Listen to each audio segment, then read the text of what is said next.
Let's get it.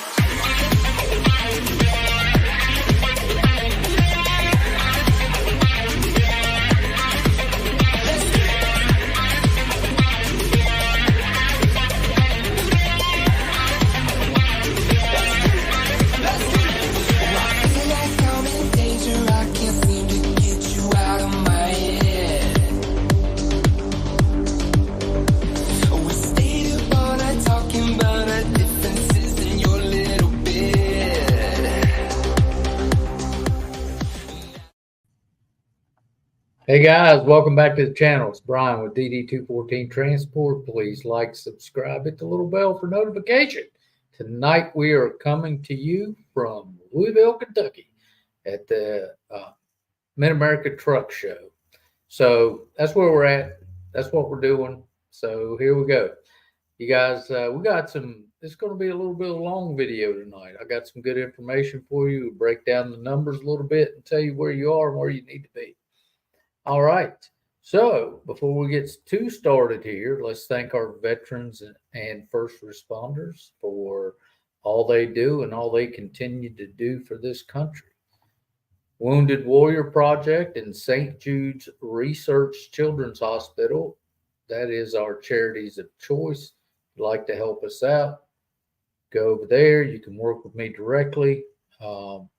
Everything that is donated over there gets matched by us and given to these charities at the end of the year. So thank you for helping us help them. Tonight, we're going to run the numbers from my 8-day trip last week. Okay. We're going to go through them, see what's happening with them, and I can show you what you can do. All right. Fuel prices this week. Diesel prices are up to an average of 402.8. 402.8. That's up 2.4 cents a gallon from a week ago. There you go. The largest trucking show in North America, Louisville, Kentucky. Here we are. We're here to see it this week.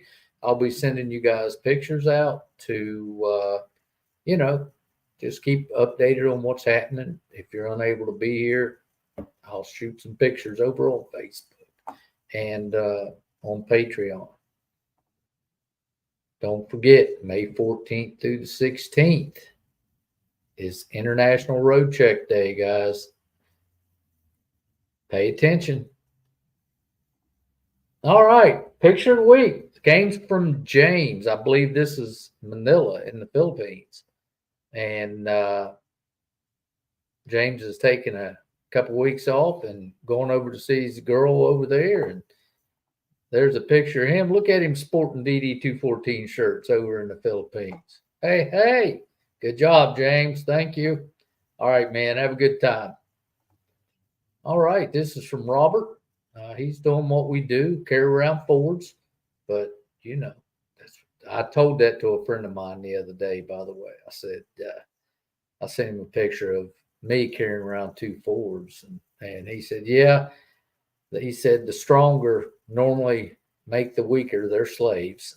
Like, oh shit, that was good.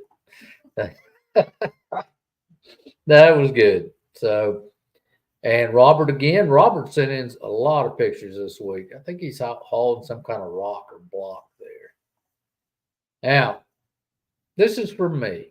This is as we were getting ready to come over to Louisville. The girls saw the suitcase out and piled in, ready to go as usual, always on go. So that's my girls, Max and Charlie. All right, crazy shit you see out there.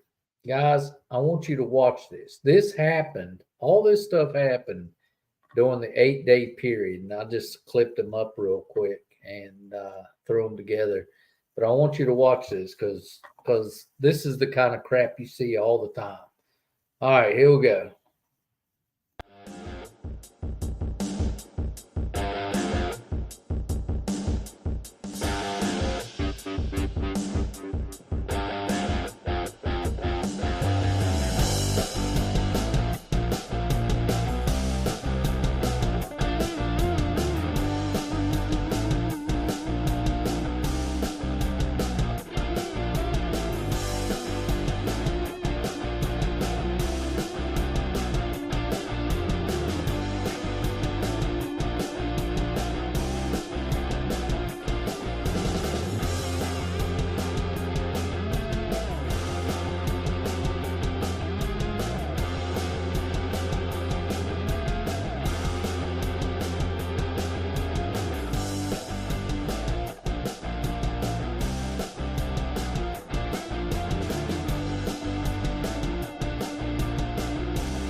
telling you guys, that trailer, the guy in that trailer had a really nice pickup, but it wasn't designed to tote that trailer.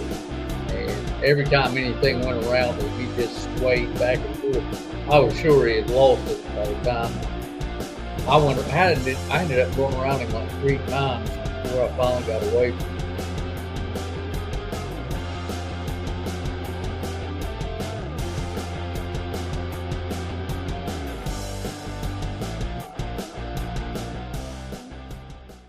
All right, so that's the crazy shit you see out there all the time. It's all the time.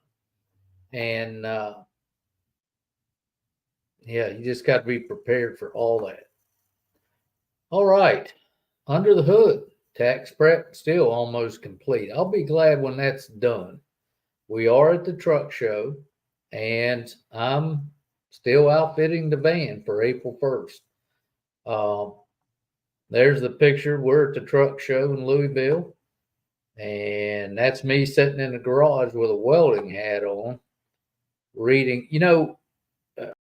When I welded back in the day, it was just a welding hat. You put it on, shook your head down, you welded. Well, now these things have like automatic. When it flashes, it automatically goes black on you, which is cool, but you got to read how to use that stuff.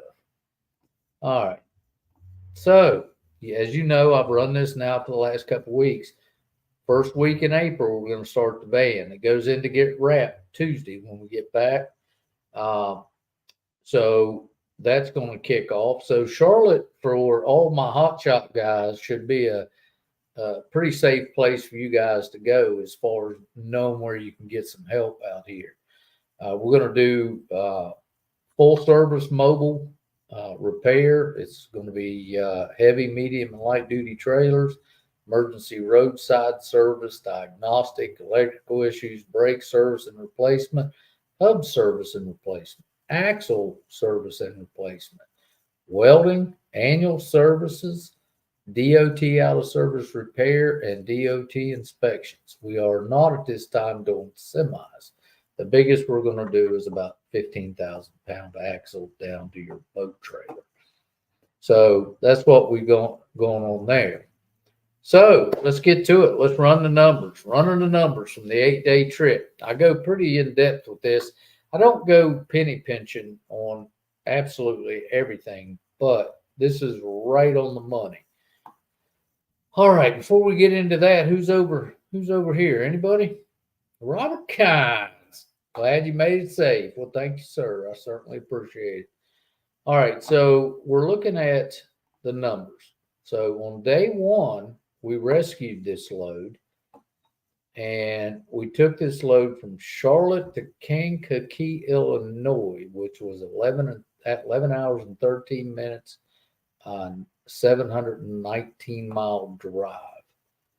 The next day, we picked up, this is that aluminum that had to be torqued, and we picked it up from Lafayette, Indiana, down to Atlanta, Georgia, which was 9 hours and 10-minute drive, 596 miles. Then we deadheaded. We deadheaded from Atlanta over to Scottsboro, Alabama. 2 hours and 37 minutes, 141 miles. And we picked up this tractor. Okay. So we then went from Scottsboro to Montgomery. It was 3 hours and 6 minutes, 206 miles. And we picked up the tractor's sister, going to the same place, but had two picks, one drop. And we took from Montgomery, Alabama, we went from Montgomery, Alabama to Crawford, Florida. Now, one thing you guys got to remember, if you see 313 miles, you want to divide that by 60, because you're not going to be able to do the speed limit in a lot of these places. And you're going to have to stop and get fuel. And I've just figured that it averages out to about 60 miles an hour. So that 5 hour and 8 minutes, that's by Google. That's not what it really takes. You do the math on that, and it's going to take you a lot longer. All right. Then we deadheaded. Where'd we deadhead to? We left Crawford, went to Brunswick, Georgia. It was 151 miles. And we went up here and we picked up this big, I think it was an F-750, F-800 lube truck, 18,000 pounds, I think it was. And yeah, so we took that from Brunswick, Georgia, down to Cope, South Carolina. Took 3 hours basically, and dropped it off. And then, just so you know, at this point, I was done. At this point in the trip, I'd already called Mila and said, well, as soon as I drop this off in Cope, I'll go ahead and come home. But, you know, like I said, as Forrest Gump goes, you just keep running. But I had a customer of mine that called and said, hey, I got a tractor down in, where was that place at? I don't remember what it was called. Hang on a minute. It's right here. Campobello, South Carolina. He asked me to run over there and get it and take it to Virginia. So I did. You know, when you have personal customers that run you a lot or run you a good bit, then when they need you, you take care of them. So he needed us. I ran over to Campobello and I deadheaded over there, just so you know. Now, I had to pick Mila up going back through Charlotte because she wouldn't have had it any other way. She had just shot me in the face as I was going by. So that's the tractor. And this is up in Virginia, Rocky Mount, Virginia, where we took it. So we went from Campobello to Rocky Mount, Virginia, all the way up there, 4 hours and 13 minutes. And it felt like it took a lot longer than that. I'll just tell you that ride up through there, it was rainy and cold. It was kind of a rough ride. All right. So now from there, I deadheaded home. That was all there was to it. I went there, went home, parked the trailer, parked the truck, was done for a little bit. So the full route looked like this, except for the last little piece from Campobello to home. That's what it looked like. That's all the way around. So, yeah, I mean, I did a big circle, basically. Now, my income, let's talk about this. Well, let's talk about the run first. So understand the run. I did not run hard, okay? I actually got laid up for 2.5 days waiting on that load to come to Atlanta. And that was a pretty decent paying load. It was only 4,000 pounds. So it was like pulling nothing. You have to realize you can't push through things. Yeah, I mean, you got to make them work for you. If you try to push through, it's going to screw you up. So I really don't consider myself running hard. I was tired because I have been off the road. And when you don't do this every day, it'll kick you in the butt. I'll tell you that right now. So I was tired when I got home. All right, so here we go. My income numbers. Out of 8 days, total miles driven was 3,033. I deadheaded 457 miles. My average per loaded mile was $2.50. My average per total mile driven was 212. So that's pretty decent because, you know, I make 12 and a half miles per gallon when I'm deadheading. So the gross income for those 8 days was $6,450 gross income. Now, total expenses was $3,724.19. Okay, now something you need to know about that is that I stay in a hotel every night, not a bougie hotel.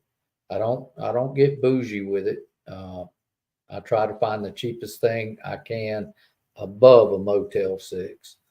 I always say they leave the light on for you just so you don't step on their pet roaches.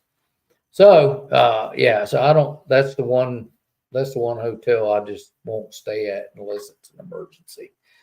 But okay, so your total expenses is 3724.19. Your taxable income now, okay, this is what you got to pay taxes on, is 2725.81. All right. So at that deal, now you don't have to, guys, I tell you this all the time. You don't have to do what I do, okay? But what I do keeps me out of trouble, and that's sort of where I want to be. I'm not messing with Uncle Sam because he'll kick you in the ass. So I just don't mess with him. So what I do is I will take 10% and set it away for a tax reserve, and then I will take another $150 per week for a repair reserve. And let me tell you something. If you're not doing that, you're just looking to go out of business. So, I'm sorry. So the net profit on that run for 8 days, and when I say net profit, you can put that in your pocket. That's what you're going to put in your pocket. And my total expenses had my truck expense in there for 8 days, had everything, every bill I have that I have a nut on. It is the way I've got mine set up, for example, is if it's just for mathematical purposes, if it's $800 a month for a truck payment, I multiply that by 12 and divide it by 365, and that'll give you your daily cost on that truck. And when I do these short little runs like this, where I'm not really going out for 2.5 weeks, then that's how I calculate what it costs me to run that truck. All right. So I put 2303.23 in my pocket. Now, if you want to extrapolate this out, extrapolation means to carry it forward. So your net profit was my net profit was 2303.23. And if I did that 3 weeks a month, I could count on making 6909.69. And if you do that for 36 weeks a year, your net profit would be 82,916. All right. Now, with that being said, the red letters at the bottom says it all. You work less, you make less. You work more, you make more. But always remember that no matter what you see out there, people bragging and, oh, I made this week, or I made that this week. Guys, don't matter what you make. It matters what you keep. So if you're not keeping it, then, here's your example. If your company made $1 million this year gross, but it cost you $1 million this year to make that $1 million, then you zeroed out. You lost money because all of your equipment expense and depreciation, wear and tear, all that's gone. You have to keep those reserves up. You have to keep money behind you in the bank. You can't go out and let's say you made $2,300 this week. You brought home $2,300. If you go out and spend $2,300, come Monday, you're broke, and you're right back at it. You have got to get frugal. A business owner, and this is what this is, you're becoming a business owner, has to be extremely frugal with the money. Okay. All right. So let's, I think is that it? It is. Do we have any questions? Not yet. Well, let's talk a little bit more about the run and how you prepare for this run. And, the best way to prepare to hit the road is to hit the road. You you will take time to sort out your truck. You will take time to sort out your trailer boxes and figure all that out. It'll take you a year to get everything you need on the truck and everything you don't need off the truck. I went and rescued a load one time off a young man, and he said, I don't understand. I said, what do you not understand? He said, you have everything you need, but it doesn't look like you have anything on the truck. And I said, look, man, I just don't carry what I don't need. He said, well, I've got extra this and extra that. And I said, well, you're not preparing correctly. You should not need to change your oil on the road ever, ever. You should not. I mean, that is just not planning ahead. If you got a couple thousand miles left on your oil and you're at the house getting ready to go out in a couple days, change the damn oil, guys. Why would you go out knowing you're going to be out for 6,000 miles when you only got two? So, think ahead. Try to predict, do the good pre-trips. It's really a lot easier to do what you need to do when you get that truck and trailer home and look at everything and you see something hinky or something not quite right. You're much better off and much easier and much less expensive to fix that stuff at home. Whether you can do it or you have to take it to a local service, you're not paying, emergency service to come help you. So understand that to be the God's truth. I mean, you can do it in a parking lot or you can do it at home a lot cheaper than you can do it on the side of the road. All right. So if we don't have any questions at this point, I hope this information helped you out. We're going to call it short. We're going to run out and enjoy Louisville and see some sights. We were here last year. It's a good place. It's a good show. It's a big show. Big show. Goes on for 3 days, 4 days, maybe 3 days. And, we always have a really good time. We don't? We do? Okay, go ahead. Put Michael up there. I got in a little late. Would you say, what would you say that an average week was? Michael, it's a good question. And it doesn't depend on anything but the driver. Okay.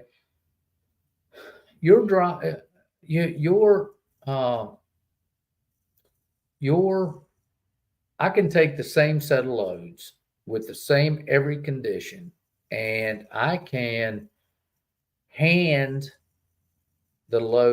these two loads to different drivers, and they will make different money on them.